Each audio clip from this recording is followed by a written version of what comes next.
See Windhoff's shocking account of Custer's Last Stand. Charles Windhoff was a soldier in the United States Army who fought in the Battle of Little Bighorn. Serving as a private in Company L, 7th Cavalry Regiment, Windhoff was one of the few survivors. A German immigrant, he joined the Army in 1872 and served for 5 years, earning the Medal of Honor for his bravery during the battle. His account of the battle is regarded as one of the most detailed and accurate, making him a celebrated figure in American history. Before we begin, be sure to like and subscribe to our channel to support our community on that fateful Sunday. June 25th near noon, we crossed the divide between the Rosebud and the Little Bighorn. Our regiment was in column of march riding west. The troopers of each company rode for abreast, with a gap of 50 or 60 feet between companies. Suddenly we halted, and Lieutenant Cook instructed Bentini to take his Company H, along with D under Captain Weir and DK under Lieutenant Godfrey, to scout the hills and engage any hostiles encountered. General Custer retained troops 1C and L, while Major Reno led troops A and G with most of the Indian scouts, under Lieutenants Varnum and Hare. Our 7th Cavalry, consisting of 600 men, was divided into detachments, pursuing Indian forces in rugged terrain. We knew a sizable force of hostiles lay 12 to 15 miles west, but the exact number remained uncertain. Our Indian scouts suspected several thousand hostiles, but Custer and most officers estimated facing 1,000 to 1,015 warriors, likely poorly armed. They expected a rear guard action, allowing the Indians to escape. Instead, we faced a force potentially twice that number, outnumbering Custer's 600 men 5 to 1. Custer planned a surprise dawn attack on June 26th, but decided to attack immediately when hostile scouts detected his column. Bentini, leading 3 troops, rode ahead to scout. We traversed rough terrain, which proved challenging for the horses.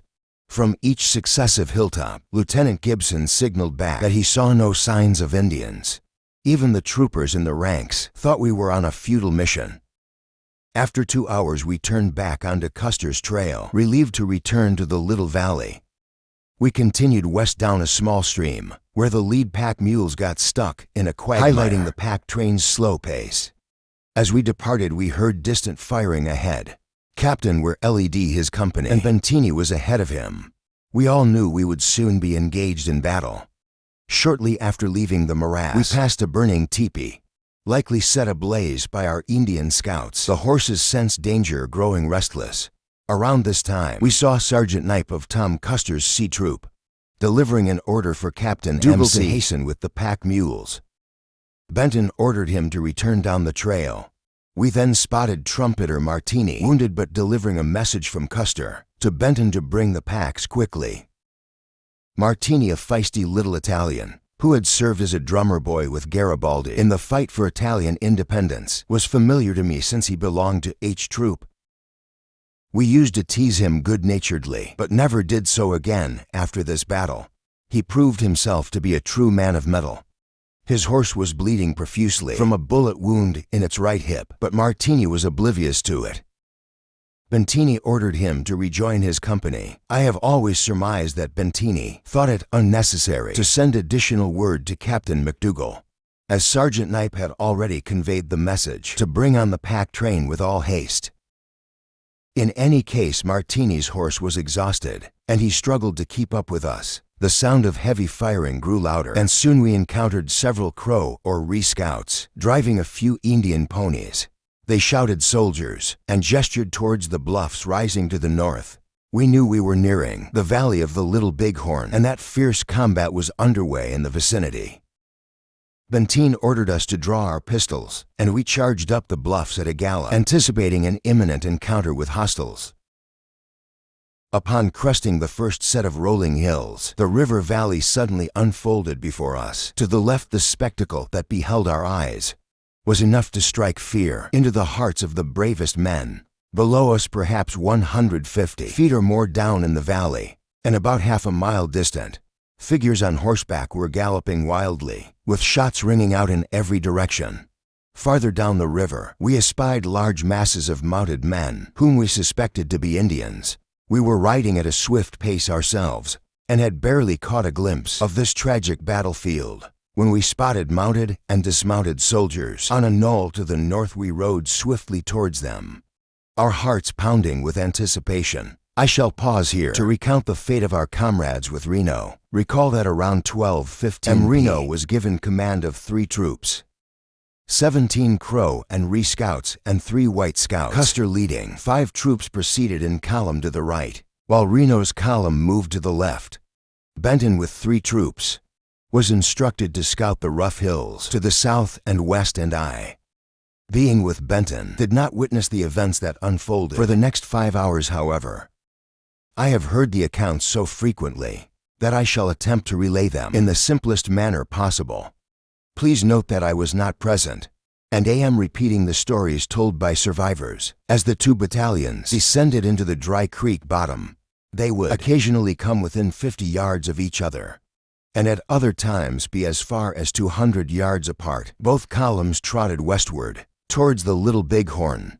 Around 2 p.m., they came upon a burning teepee containing the body of an Indian warrior killed in General Crook's battle with the Indians just a week prior, less than 20 miles away. One of the White Scouts ahead shouted back to Custer that hostiles were nearby, keeping out of rifle range. Custer then signaled Major Reno to cross the creek and instructed Adjutant Cook to order Reno, the Little Bighorn, 2 miles farther west, then charge the Indian village to the right, with the understanding that the entire force would provide support. This last phrase has been a contentious point, debated by many regarding the tragic events that were about to unfold. Reno led his force of 120 men, accompanied by a handful of guides and scouts, at a brisk trot, crossing the Little Bighorn Ford and pausing only to water their horses and reform in troop formation on the west bank of the river. The west side of the river presented a fairly flat valley, approximately half a mile to a mile in width, leading to a low plateau in the west. On the opposite side of the Little Bighorn, the Wolf Mountains rose steeply, with coulees descending from the bluffs to the river bottom. At various points the river, roughly 100 to 150 feet wide, flowed clear and cold, with a gravelly bottom for nearly 3 miles. Along the west bank the Indian camps were pitched, with each of the 5 Sioux tribes, Cheyennes, Blackfeet, and Arapahoes, occupying separate circles spaced about a quarter mile apart to the west. Vast pony herds grazed, guarded by Indian boys and squaws. It's estimated that around 10,000 Indians, approximately 1/3 of all Sioux tribesmen, were present, including 2,000 to 3,000 warriors. This is a suitable juncture to dispel a common misconception regarding the arms of the hostiles. Contrary to popular belief, not all warriors were equipped with modern, repeating Winchester rifles and ample ammunition.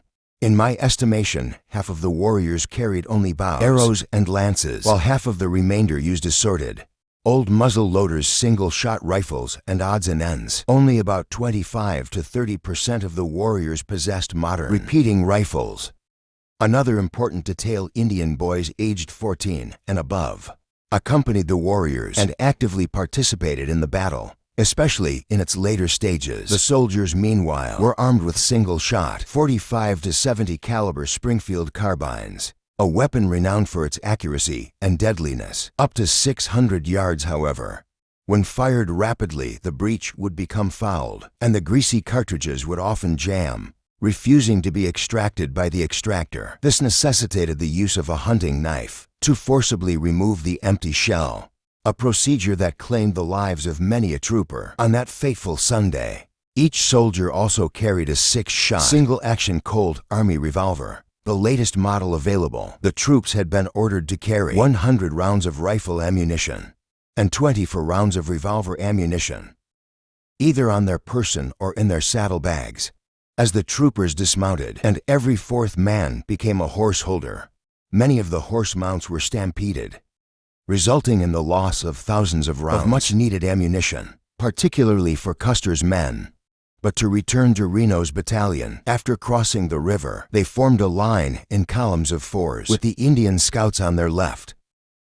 Soon Indian horsemen were seen riding wildly to and fro in the valley, and the southern end of the Indian camps came into view. Reno then deployed his 3 troops and scouts in skirmish line, covering the entire width of the narrow valley. Troop M was on the right, A in the center, and G on the left. With the scouts riding to their left front, Major Reno dismounted his men, forming a skirmish line with 75 yards between each soldier. After advancing half a mile towards the Indian camp, they encountered a large body of mounted Indians, who swarmed down upon them. For 10 minutes Reno's men held their position, firing steadily, but were soon enveloped by hundreds of mounted Indians, many using repeating rifles. Realizing the danger of being surrounded, Reno ordered his men to fall back, mounting them in good order and retiring 300 yards. This was no sooner accomplished than hundreds of mounted Indians again swarmed down upon them. Reno formed his troops in skirmish line and again dismounted, firing steadily. For 10 minutes they held their position, but the Indians steadily closed in from all sides, firing at close range and inflicting severe losses. Fearing complete encirclement, Reno ordered his men to retreat to a grove of cottonwoods, half a mile to the rear. Unfortunately, in the confusion, many troopers became separated from their companies. The horses stampeded and the men broke in wild disorder. It is here that the highest casualty numbers occurred. Many troopers were shot from their horses, killed instantly or butchered and scalped. The survivors crossed the river in confusion, ascending a steep hill on the east bank, closely pursued by hundreds of mounted Indians. About 15 to 20 soldiers perished in the river and along the river bank. Once Reno's men reached the hilltop, the Indians drew back at this critical juncture. Around 2:30 p.m., Captain Weir with his D Troop arrived, followed closely by Benton's troops H and K.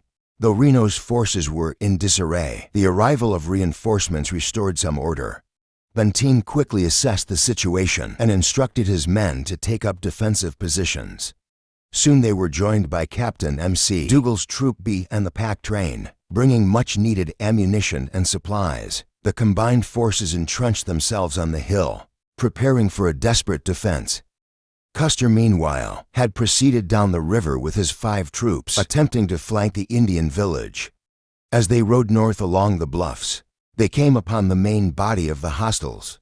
At the northern end of the valley, near the present-day site of the Custer National Cemetery, the full scale of the Indian forces became apparent. Custer's men were soon overwhelmed by the sheer number of warriors. Despite their valiant efforts, they were surrounded and cut down. Fighting to the last man as evening fell, Reno and Benton's forces on the hill could hear the distant sounds of battle. Realizing the dire fate that had likely befallen their comrades, the night was spent in anxious anticipation, with occasional skirmishes as the Indians tested their defenses. By morning the Indians began to withdraw, having achieved a decisive victory. The survivors of Reno and Benton's battalions were eventually relieved by General Terry's column. Arriving 2 days later, the Battle of Little Bighorn remains a profound and tragic episode in American history. The bravery and resilience of soldiers like Charles Windhoff, who survived to tell their tale, offer a poignant glimpse into the harsh realities of frontier warfare. This account provides a detailed and vivid perspective on one of the most storied battles in the Great Sioux War of 1876. Stay tuned for more first-hand accounts of different battles. Have a great day and see you next time.